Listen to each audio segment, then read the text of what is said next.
एक ऐसा युद्ध जिसने भारत की दिशा और दशा को पूरी तरीके से बदल दिए। जरा सोचिए, एक बड़ा मैदान, लगभग 3 लाख से ज्यादा सैनिक, तलवारों की चमक, तोपों की गूंज, एक ऐसा युद्ध जिसने जीत के बाद भी हार का दुख देखा और इस हार ने अंग्रेजों के लिए रास्ता खोल दिया।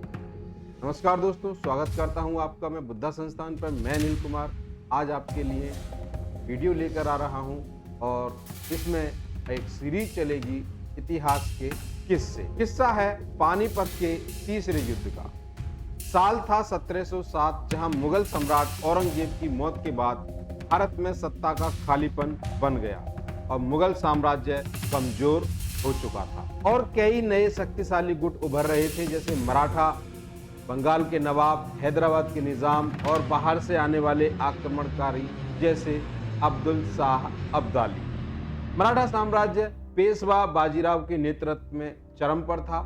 उन्होंने दक्षिण से दिल्ली तक का अपना प्रभाव बढ़ाया था और उसके बाद मराठा साम्राज्य के सातवें जो पेशवा बालाजी बाजीराव थे, उन्होंने पद संभाला और एक अखंड भारत का सपना देखा और भारत को आगे बढ़ाने की सोचा।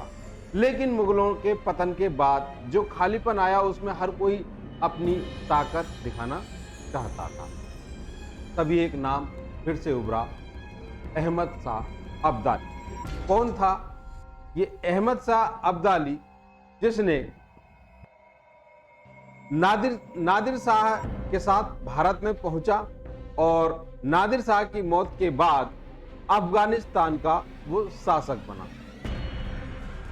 1747 में उसने कई बार भारत पर हमला भी किया और उसका मकसद था कि भारत से धन सोना लूट कर ले जाना और अपनी ताकत को बढ़ाना। हर बार वो लूटपाट करके चला जाता था, लेकिन इस बार उसकी मंशा कुछ और थी। अब वो भारत में अपना दबदबा बनाना चाहता था। इसके लिए उसने मुगल दरबार के असरदार एक व्यक्ति नजीब उद्दौला को अपने साथ मिला लिया और नजीब ने अब्दाली से वादा किया, अगर वो मराठों से उसे निजात दिला देंगे तो उसे दिल्ली सौंप दी जाए। जहां एक तरफ मराठाओं से निजात की बात चल रही थी, वहीं दूसरी तरफ पेशवा ने अपने जो भरोसेमंद एक सेनापति उनके सदाशिव राव भाऊ हुआ करते थे और उनके साथ अपने बेटे को उत्तर भारत भेजने की तैयारी कर ली थी। जहां उनके साथ उस समय मराठा साम्राज्य की सबसे बड़ी सेना, लगभग 45,000 सैनिक, घुड़सवार, तोप, उसके साथ एक इब्राहिम खान गर्दी जो फ्रेंच ट्रेनर पाया हुआ एक तोप विशेषज्ञ भी था, उनके साथ उत्तर भारत गया। 14 जनवरी 1761 को पानीपत के मैदान में एक ऐतिहासिक युद्ध होता है और अब्दाली के पास लगभग 60,000 सैनिक थे।